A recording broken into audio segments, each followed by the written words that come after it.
Hey, what is going on you guys? It's Epic here and welcome back to another honest review. It's been a while since we've done one of these, but Remnant 2 by Gunfire Games has just come out and I have got some thoughts on it which I want to share with you. I will say before we get into this video that my copy of Remnant 2 was provided to me by Gearbox Publishing. If this bothers you and you feel like it might sway my opinion, feel free to click off of the video. I won't be able to keep you here, but I will promise that I am going to be completely raw and honest in my take. And with that, let's get right into it.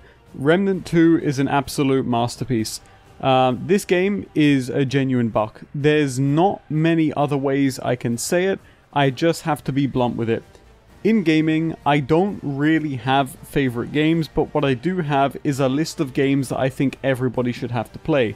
Games on that list include stuff like Borderlands 2, Terraria, Red Dead Redemption 2, Elden Ring, and I'm pleased to say that after my time with it, Remnant 2 is joining that list. This game is absolutely incredible. I did not play Remnant 1 until literally the release of Remnant 2 just to kind of get myself up to speed and familiarize myself with what the idea of the game was. And when I went into Remnant 2, I decided to start my playthrough on Nightmare mode.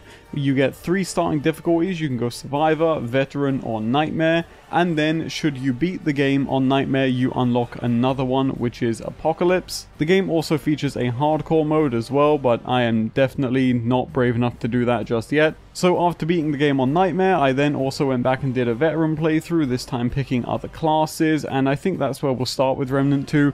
The amount of diversity in playstyles in this game is absolutely incredible. The class choices that you get right off the bat are not only fun and interesting and unique, but also the classes you then get to unlock through secret methods in game are interesting. They pull you in, they make you want to go after them. There is so many cool classes in this game, and what's really neat about Remnant 2 is that you get to multi-class. You get to mix and match classes on the go as you want, leveling them up, picking the way you want to play, and really shaping your playthrough to fit your needs. Are you shaping it to be a min-max playthrough, or are you shaping it to be a very fun playthrough? The choice is entirely yours. They don't hold your hand here, they don't tell you what you have to do. They give you a sandbox, they throw you into it, and they let you go at it. It's very, very similar to the way Elden Ring starts you off, chucking you into a world and just telling you, hey, go explore, go have fun. There is stuff around every corner, go find the secrets, and it's great. It's a near flawless template, which I don't often see go wrong in games, and I don't think it goes wrong here. The team over at Gunfire have created a world with Remnant 2 which is almost endless and infinite. Almost every creeping minute of the gameplay that goes by, which it does very fast, there is something to loot, shoot, explore, or talk to. There's always just something in this game which is pulling you in. Whether it's a secret item through a trapdoor that you didn't know about, or if it's a secret enemy that you never known about. This game is literally chalked to the brim with content. Content, content, content. It is everywhere in Remnant 2. And I want to make a comparison here, which I almost feel bad for making, because I know it's going to upset some people, but I have to make it to truly get across how good Remnant 2 is. This game is basically a Souls-like. I mean, just straight up. I know some people have very strict definitions of what can and can't be a Souls-like. To me, I am very, very happy to call Remnant 2 a Souls-like. I'm sure a lot of you would agree. This game is basically a Souls-like with its own unique twist to it, which I love. But what's interesting is that typically in a Souls-like, when you get to end game, there's really not too much to do. Even in Elden Ring, when you get to endgame, you're more so just cleaning up loose ends that you didn't do during your playthrough because you got sidetracked. That's not the case in Remnant 2. While that is still very much something you will be doing in the game, when you get to the end of your playthrough in Remnant 2, the developers encourage you to keep going, either restarting your playthrough doing a new game plus, or doing the adventure mode to re-roll worlds to go back in and find stuff you haven't got, because trust me, it is literally impossible to get every item in this game in your first playthrough. You will need to run multiple playthroughs to get every item in the game, if that's something you want to do, and I think that's incredible. Remnant 2 takes on this almost roguelike generation where no playthrough is truly ever going to be the exact same. They've got these procedurally generated templates of worlds, almost like the way you'd put together a dungeon crawler. You might refresh your playthrough once and fight world boss number 1, but then when you refresh it the next time, you might get world boss number 2, or you might get world boss number 1 again. But that's not all. You can also go for these unique alt kills. Some bosses have alternate secret kills where if you take them down in a certain way, you'll get an alternate reward. And these are things that they just bury and nuzzle into the game. There's so many secrets in Remnant 2, I can't stress it without you actually playing the game. It is very hard to explain just how different this game is going to be for everybody's experience. Every person that jumps into Remnant 2 is going to find something different the first time because it's just that unique. The worlds you're hopping into have been curated by the developers at Gunfire to make sure that this is a game you're going to be replaying for hundreds of hours, and I have many people already that I see on my friends list with over 100 hours. I always say that a great way to gauge how good a game is actually doing when someone reviews it is to check their playtime, and checking the playtime of a lot of these Steam players who are reviewing this game positively shows that yeah, these guys aren't just putting in 10 hours and saying okay, this is a decent game. These people are saying this is a great game at 30 hours, but they've got 100 on record. These are people that are sucked into this world and they've become addicted and they've become grasped, and this game isn't letting them go, and it hasn't let me go either. This game is truly incredible. I cannot stress that enough. To put it into perspective, I would honestly say that Remnant 2 has got more replayability value in it than Tiny Tina's Wonderlands. And I know that's going to upset some people, especially friends at Gearbox, and I do apologize for that, but I have to make that comparison because it's the closest thing I can think of that my audience can relate to and understand. A lot of people were left very, very disgruntled by the replayability value of Tiny Tina's Wonderlands, and that's interesting because that game had a multi-class system which should have prevented that, but for a lot of people it just didn't. Remnant 2 features the same thing here, but the amount of depth it also comes with in its loot system, in its world generation, and in its boss fights and character building and the numerous skill cards you'll get. There's just something about this game, there is an ounce of charm that this game brings with it that is unparalleled. The only game which I could say remotely cuts close to the amount of depth and replayability in Remnant 2 that I'm aware of is Terraria. That is the most recent game I can think of. Other than that, I would say maybe Borderlands 2, but I've gotta say, all in all, that's a hell of a lineup to tie with. So there is my overall pros. I wanted to get those out of the way because I want the overall message you take away from my review of Remnant 2 to be just that. This game is incredible and it's a must buy. You've got to play Remnant 2. It also comes with, just like Remnant 1, a difficulty slider. The Souls community for a long time has talked themselves into this bubble of self-belief that they don't need a difficulty slider in their game because it doesn't match the artistic vision. Those people are too scared to just say they're gatekeeping other people's enjoyment. I can tell you for a fact that even though I started on Nightmare difficulty, which is the hardest starting difficulty you can get when you first launch Remnant 2, I was inclined to go back on earlier difficulties just to collect items that I maybe have missed and try out things that I maybe couldn't have gotten away with on a higher difficulty, so that later on I could muster up the courage to go and do so. Having these difficulty sliders in this game adds a level of accessibility to the content which is only going to bring in more and more players. I have never seen anything like it before. Even just checking the achievements on Steam, you'll see that 30% of players have already taken down a world boss. Now, that doesn't sound like an impressive stat right there, but for those of you who are familiar with the absolute volume of people that have this game on Steam, that is a huge percentage of players who are making it through this game. It is not a simple feat to get to a world boss and defeat it. These people are here for the ride and they are enjoying it. So that's the notes that I wanted to make there on the positive side.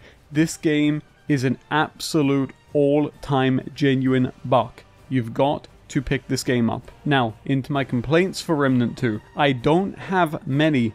but the ones I do have, I think you could either go either way on. You're either gonna agree with me, or you're gonna disagree with me, and that's perfectly fine. But this is my review, and this is what I honestly think is wrong with Remnant 2. First of all, I'm going to start off with the smallest one, since it will most likely be fixed in the future, but it did impact my experience and I have to bring it up. On PC, the performance at launch was absolutely dreadful. Now, the devs have already done a patch which did give a massive bump in performance, and I have no doubt that they will continue to improve upon that. But even right now, medium settings with FSR 2.0 turned on at balanced, and it does often drop below 60 frames, which is a huge no-no in my book. I will say that again, this is an issue which is basically going to be squashed in the future, so feel free to disregard it if you really do want to, but it did impact my experience in a negative way. On my first playthrough, the Loathsome area of the map was basically unplayable. It was very frequently dipping to 30 frames per second, and I couldn't continue on. Now, I know that not everybody has had issues with performance, which I think is great, but again, I did, and I wanted to bring that up. The second one is the modifier system. Basically, every boss on the higher difficulties that you're going to come across has a set of modifiers that they can roll to make the fight more unique, and I don't have a problem with this. I think modifiers like Waller, where they'll put up magical walls to block you, or Teleporter, where they can sometimes swap places and teleport around, are really fun and interesting. What I don't like in Remnant 2 is the modifiers which straight up just make the boss deal more damage, or just make the boss take more damage. I don't think that's fun. I don't think that's interesting. This is not a Remnant 2 problem either. This is a universal problem. I hated this stuff with Mayhem modifiers in Borderlands 3, with Chaos modifiers in Tiny Tina's Wonderlands, with the modifiers in Diablo 4. I know that some people are okay with this mechanic, and that's why I'm bringing it up second here. I am not one of those people. I really wish they would get more creative here, instead of just giving you these modifiers which straight up just make a boss harder for the sake of making it harder. I know that that's what you're going to face when you play on a higher difficulty, but I just don't think it's necessary. That's all it's going to come down to. I'm not going to sit here and try to over-validate my opinion on the matter, but that's how I feel. I don't think it's fun. I think it reduces the game down slightly, and a lot of the time it made me want to just stop playing. But of course I couldn't, because this game is just incredible. And now the last complaint that I have for Remnant 2, literally the last complaint, is such a big complaint, and everyone's catching the smoke on this one. Melee is an absolute joke. Don't be fooled by what anybody else is going to try and tell you about this game and how you can probably make Melee work with a great build. Listen, I've put all the investment in, I've done everything I can for Melee, it's not cutting it here. And they can't fix it either, because this is a fundamental issue and it's not exclusive to Remnant 2. A lot of you know that when Wonderlands came out, I was really annoyed because some of the bosses in that game could not be meleeed. There was a melee weapon archetype in the game and you just could not use it against certain bosses. That problem is multiplied tenfold in Remnant 2. I can't even name a boss off the top of my head to you right now in this game, main boss wise, that can be hit with a melee weapon. And that is a major flaw. Now, before I get people in the comments saying, well, that's why you have guns, you're supposed to mix up your loadout. I'm sorry, man, I don't agree. In my eyes, if you're going to put an archetype in a game, I better be able to use that archetype through and through. And in Remnant 2, that is just not the case. There are bosses that are straight up impossible with melee weapons. You just cannot land hits on them. And even if they are factually possible, they are oftentimes practically impossible, because melee is so underwhelming and so weak. It's not even the bosses that are the biggest problem, it is just straight up a bad idea to get in melee range with the majority of enemies in this game. They have ranged attacks. They have a lot of ranged attacks. It's not like Elden Ring ranged attacks. This is primarily a shooter with its combat, and the enemies have to respond to that. So when you try to melee them, you will get absolutely mollywopped with ease. It is not something that you just overcome. It is not just a skill issue. Melee in this game almost feels like it shouldn't exist. I get why it's in there, and I'm happy that it's in there. I just wish that it actually functioned. I can't even imagine doing a full melee playthrough. I'm sure someone can figure a way to pull it off, but I don't think they're going to do it in the sense that, wow, what an incredible feat. I think they're going to do it in the sense of, wow, look at that, they just about managed to overcome a really poor design choice by the developers. That's my biggest complaint with Remnant 2. For all of the depth that it has, it feels like it could have so much more if they had just built the game properly for melee. Now, I am not a AAA developer, and I'm not saying it's easy to do, and I have an immense amount of respect to the devs for getting the melee system in that they did. I just feel like it doesn't do much to elevate Remnant 2, and that's a real bad problem to have, because when a game is this good, when issues stand out, they do exactly that. They stand out, and for me, what I saw the most in Remnant 2 was that melee was just an absolute insult. It wasn't worth using, and that's a real shame because there's so many cool melee weapons, but oftentimes it's just a waste of yours to go after them. But aside from that, that is all I have to say about Remnant 2 complaint wise, and if you're not someone who cares about melee anyhow, I don't even think that's going to bother you. The closing notes that I want to give you here is that this game is a must purchase.